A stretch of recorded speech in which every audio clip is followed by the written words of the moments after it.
अस्सलामुअलैकुम वरहमतुल्लाहि वबरकातुहू। तो चलिए बने रहिएगा शुरू से आखिर तक हमारी वीडियो में। आपको हमारी वीडियो में वो खुशी मिलती है जो आपके दिल में पहले से ही मौजूद है, लेकिन आपने उस खुशी को छुपा के रखा हुआ कहाँ पर, उस गुमराही में, अंधेरे में। तो हम उसको निकालने की कोशिश करेंगे। बने रहिए हमारे साथ शुरू से आखिर तक। सिर्फ 5 मिनट का मदरसा कुरान व हदीस की रोशनी में, क्योंकि आप उस गुमराही में गुम हो गए जिसे दिखावटी दुनिया बोलते हैं। आप आखिरत की तैयारी कीजिए, दुनिया तो आपकी खुद ब खुद अच्छी हो जाएगी। तो चलिए बने रहिएगा, शुरू करते हैं। मस्जिद में दुनिया की बातें करना, तो हजूर सल्लल्लाहु अलैहि वसल्लम ने क्या फरमाया। तो चलिए चलते हैं। औज़ु बिल्लाहि मिनश शैतानिर रजीम, बिस्मिल्लाहिर्रहमानिर्रहीम। रसूल सल्लल्लाहु अलैहि वसल्लम ने फरमाया, एक ज़माना ऐसा आएगा, हो सकता है ऐसा ज़माना आ गया हो, तो एक ज़माना ऐसा आएगा कि लोग मस्जिद में हल्के लगाकर दुनियावी बातें करेंगे। तुमको चाहे कि उन लोगों के पास बिल्कुल ना बैठो, अल्लाह को उन लोगों से कोई वास्ता नहीं। अगर आप दीनदार हो और अल्लाह से मोहब्बत करते हो तो अल्लाह के वास्ते आप उन लोगों पर नहीं बैठोगे, क्यों अल्लाह ताला ने खुल्लम खुल्ला मना किया। एक ज़माना ऐसा आएगा मस्जिद में लोग ठल्ले लगाएंगे, यानी दुनिया की बातें करेंगे। वहाँ पे दीन की बातें नहीं होंगी, दुनिया की बातें होंगी। तो अल्लाह ताला ने मना किया आप ऐसे लोगों के पास ना बैठें, क्योंकि मुझे ये लोग पसंद नहीं हैं। तो चलिए बने रहिएगा, क्योंकि हम आपको वो चीज़ बताते हैं जो आप भूल गए, क्योंकि आपको ये सारी बातें पहले से ही पता हुआ था, लेकिन आप भूल गए। उस चमक में दुनिया की में मुब्तला हो गए हो कि आपको सिर्फ दुनिया की चमक दिखाई दे रही है, आखिरत दिखाई नहीं दे रही है। तो चलिए बने रहिएगा, चलते हैं आगे। क़यामत के हालात, कुरान में अल्लाह ताला फरमाता है, जब सूरज बेनूर हो जाएगा और सितारे टूट कर बिखर जाएंगे, और जब पहाड़ चला दिए जाएंगे, यानी जब पहाड़ जला दिए जाएंगे, और जब 10 या माह की गाय, बन, ऊँट, अजखलियाँ कीमती होने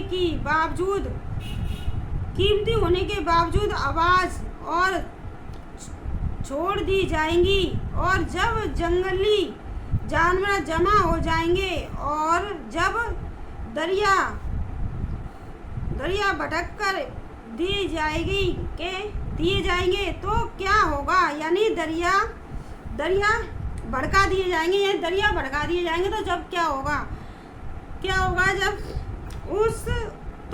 उस वक्त हर शख्स उन अमाल को जान लेगा जो लेकर आया है।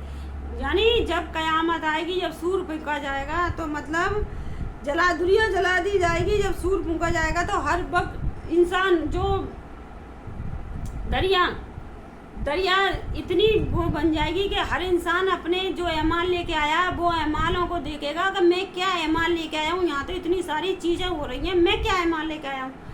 तब आप अमाल लेके जाओगे। कोई अगर आप किसी के बर्थडे में जा रहे हो, कोई चीज़ गिफ्ट समझाने का एक तरीका है, क्योंकि आज का लोग समझने के लिए, उसे समझाने के लिए बहुत सारे तरीके आजमाने पड़ते हैं, क्योंकि उनके दिमाग में छोटी सी चीज़ भी घुस जाए ना, तो दीन के रास्ते वापस आ जाए तो बहुत बड़ी बात है।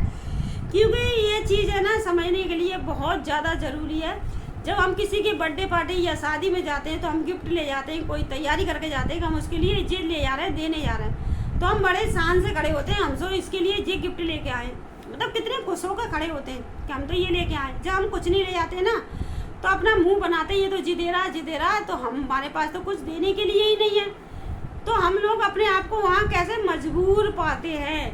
तो ये दुनिया में जब तुम इस छोटी सी चीज़ में अपने आप को मजबूर पा रहे हो, तो वहाँ आखिरत में क्या, आप जब कुछ ले जाओगे ही नहीं तो आप दिखाओगे क्या खुदा को कि मैं क्या लेके आया हूँ। ये हमारा समझाने का तरीका सिर्फ आपके दिल तक पहुंच जाए आवाज़। क्यों? दिल तक अगर आपकी आवाज़ पहुंच गई ना, तो आप बहुत जल्दी उस गुमराही से वापस आ जाओगे। जब दुनिया में आपको खौफ है, आप चीज़ ले जा रहे हो किसी के, सिर्फ दुनिया वाले से डर के वो चीज़ ले जा रहे हो कि वहाँ मैं इज्जत के साथ खड़ा रहूँगा, तो अल्लाह से खौफ नहीं है। अल्लाह के जहाँ मैं इज्जत के साथ खड़ा हो जाऊँ, मैं आखिरत की तैयारी करूँ, क्यों? अल्लाह से खौफ नहीं है, मौत नहीं आएगी क्या? पूरा ज़िंदगी का बीमा करा हुआ है कि मैं यहीं दुनिया में रहूँगा।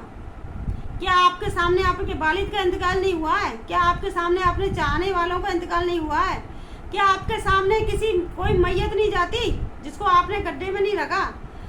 क्यों जानबूझ के अनजान बने रहे हो? तो चलिए बने रहिएगा, आपको समझ में आता है तो बहुत अच्छी बात है। अल्लाह ताला आपको उस नेमत से बख्शे जो अल्लाह ताला ने बताई है। अपने नबी से मोहब्बत, अपनी नबी की मोहब्बत और उसकी सुन्नत से मोहब्बत कीजिए ताकि आप सही रास्ते पे आ जाओ। कुरान की नसीहत, कुरान में अल्लाह ताला फरमाता है तुम अल्लाह और उसके रसूल की अताअत करो और आपस में झगड़ा ना करो, वरना तुम फजूल हो जाओगे और दुश्मन के मुकाबले में तुम्हारी हवा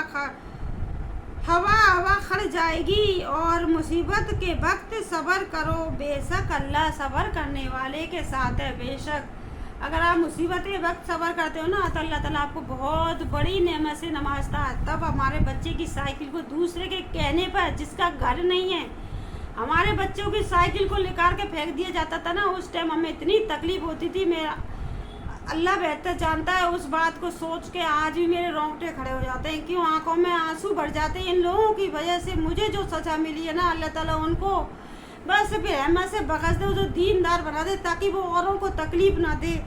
कि उन लोगों ने इतनी तकलीफ दी है। मेरे बच्चे की साइकिल उठा कर सड़क पर फेंकना, ये मेरे लिए उस टाइम इतनी मुसीबत वाली चीज़ होती है। अल्लाह ताला जो घर मेरा है और ये घर में हम रह रहे हैं, फिर भी हमारे इसमें कुछ भी अहमियत नहीं है। अल्लाह ताला कि गैर आके दिमाग को भड़का के हमारे बच्चे की इन चीज़ों को फिकवा जाता है और हमारा कुछ भी नहीं है। अल्लाह ताला यहाँ पे सिर्फ अल्लाह से सब्र करते थे। उस टाइम सब्र के आंसू हमारे इतने होते थे कि हम नमाज में रो जाते थे।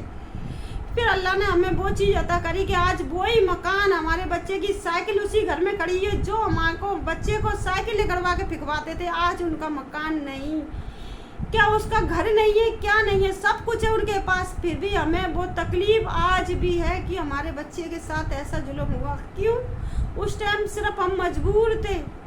तो चलिए चलते, वो दर्द हमारा हमेशा रहेगा, शायद ख़त्म हो जाए, लेकिन हमने उस टाइम सब्र किया था। क्यों? उस टाइम जितनी तकलीफ हमें गुजरी ना, शायद ही अल्लाह ताला किसी को गुजारे। चलते, जिन लोगों की वजह से आज हम तकलीफ में मुब्तला थे ना, अल्लाह ताला उन्हें बख्शे, क्योंकि हम उसे माफ़ करते हैं कि वो बद्दीन है। उन्होंने हमारे घर में आग लगाई है, बद्दीन थे इसलिए हमारे घर में आग लगाई थी, भड़काई थी। उनकी वजह से आज हमारा घर जल गया। क्यों? भाई भाइयों में लड़ाई कराना कोई अच्छी बात नहीं, इतनी आग को भड़काना कोई अच्छी बात नहीं। तो चलिए बने रहिएगा। जी हमारा दर्द इसलिए है कि आप अच्छे इंसान हो, किसी को इस तरह तकलीफ मत दो। क्यों? अल्लाह कब किसको किस चीज़ से नवाजे अल्लाह बेहतर जानता है। अल्लाह बेहतर जानता है, अल्लाह के सिवा कोई नहीं जानने वाला। तो चलिए चलते हैं आगे के लिए, क्योंकि ये हमारा दर्द है, हमेशा हमारे साथ रहने वाला है। शायद अल्लाह चाहे तो कम हो जाए। चलते चलते जन्नत का कीमा, रसूल सल्लल्लाहु अलैहि वसल्लम ने फरमाया जन्नत में मोती का खौलदार खीमा होगा जिसके चौड़ाई 60 मील होगी। क्योंकि वो बंदा जानता नहीं है जिसके घर में वो आग लगा रहा है, क्या उसका घर नहीं है, उसका परिवार नहीं है, क्या उसका बच्चा नहीं है, क्यों दूसरे के बच्चे को तकलीफ दे रहा। सब जानबूझ के तकलीफ देता है कि वो खुन्नत खाता है, उस इंसान से जलता है, उसका मुकाबला नहीं कर सकता उसकी अच्छाई का। तो चलिए चलते हैं। 60 मील होगी, उसके हर कोने में जन्नतियों की बीवियां, यानी जन्नतियों की बीवियां होंगी जो एक दूसरे को नहीं देख पाएंगी और उनके पास उनके शौहर आते जाते रहेंगे। यानी उन जन्नतियों की बीवियां होंगी लेकिन एक दूसरे को नहीं देख पाएंगी, सिर्फ उनके शौहर उनको देख पाएंगे और शौहर उनके पास आते जाते रहेंगे। तो रसूल सल्लल्लाहु अलैहि वसल्लम ने फरमाया जन्नत में मोती खौलदार खीमा होगा, यानी जिसकी चौड़ाई 60 मील होगी, उसके हर कोने में जन्नतियों की बीवियां होंगी जो एक दूसरे को नहीं देख पाएंगी और उनके पास उनके शौहर आते जाते रहेंगे। तो चलिए, अल्लाह ताला ने तो हमें बहुत सारी चीज़ों से नवाजा है, क्योंकि ये हदीस इसीलिए बनाई गई है कि जो भटके हुए हैं वो सही रास्ते आ जाएं। क्योंकि दुनिया में पता नहीं है कब हमें मौत आ जाए, कोई भरोसा नहीं है। क्यों? हमें तकलीफ उस टाइम होती है जब कोई इंसान गलत काम कर रहा होता है। अल्लाह इसको इस टाइम मौत मत आने देना, क्योंकि हम सुबह सुबह उठ के उस इंसान को वो काम करते हुए देखते हैं ना, बाखुदा अल्लाह बहुत बड़ा, हमें बहुत तकलीफ होती है। क्यों? इंसान अच्छे काम के लिए उठ रहा है, नमाज के लिए, और ये क्या सुबह सुबह क्या ये चोरी चकारी, अगर इसे इस चीज़ में मौत आ गई तो क्या यही चीज़ करते हुए उठेगा? अल्लाह उसे जीते जीते इतनी तौफीक दे दे कि वो तौबा कर ले। तो हम तो यही दुआ करेंगे अल्लाह ताला जो भटक गए उन्हें अल्लाह ताला तौबा करने की तौफीक देना, ताकि वो उस जहन्नुम की आग से बकस जाए। यानी हम आज हर किसी के लिए भलाई चाहेंगे, बुरा नहीं चाहेंगे। क्यों हम नहीं चाहेंगे कि अकेले हम ही जन्नत में पहुँच जाए। अल्लाह ताला जितने भी हमसे जुड़े हैं, जितने भी हमारे साथ खड़े हैं, वो औरों को भी साथ खड़े होकर उन बुराई को ख़त्म करने की कोशिश करें, ताकि वो बुराई ख़त्म हो जाए। सभी अच्छे इंसान सभी अच्छे रास्ते आ जाएंगे तो ये बुराई खुद ब खुद ख़त्म हो जाएगी। तो चलिए चलते हैं आगे के लिए। तो रसूल सल्लल्लाहु अलैहि वसल्लम ने फरमाया, जो शख्स ला हौला वला कुव्वता इल्ला बिल्लाह पढ़ेगा तो ये दुनिया में दुनियावी मरीज़ की दवा है। यानी दुनिया में ये मरीज़ की दवा है जिसमें सबसे छोटी बीमारी रंज व गम है। ये दुआ वाकई में बहुत अच्छी है। इसे आप सुबह फजर की नमाज के बाद 10 बार पढ़ें और मगरिब की नमाज के बाद 10 बार पढ़ें और सोते समय 10 बार पढ़ें। क्योंकि सुबह नमाज के बाद जो पढ़ते हो तो हम अल्लाह ताला की हिफाजत में आ जाते हैं, और रात को पढ़ते हैं तो हम मौत की उस चीज़ वो जो हमारे साथ दर्दनाक चीज़ होने वाली है उससे हिफाजत में आ जाते हैं। इसका बहुत फ़ायदा है, क्योंकि हमें अभी ये पूरा याद नहीं है, लेकिन हम इसको बहुत दिनों से पढ़ते हैं। तब से हमें इस चीज़ की मालूमात हुई है, तब से हम इसको पढ़ रहे हैं। क्योंकि हमने कुछ दिनों के लिए इसे छोड़ दिया था। जैसे कि हम बताते हैं कि हमने अभी जब से हमने अपने होश संवारा तब से हमने नमाज को नहीं छोड़ा। कभी भी हम पे कितनी भी मुसीबत आई लेकिन हमने नमाज को नहीं छोड़ा।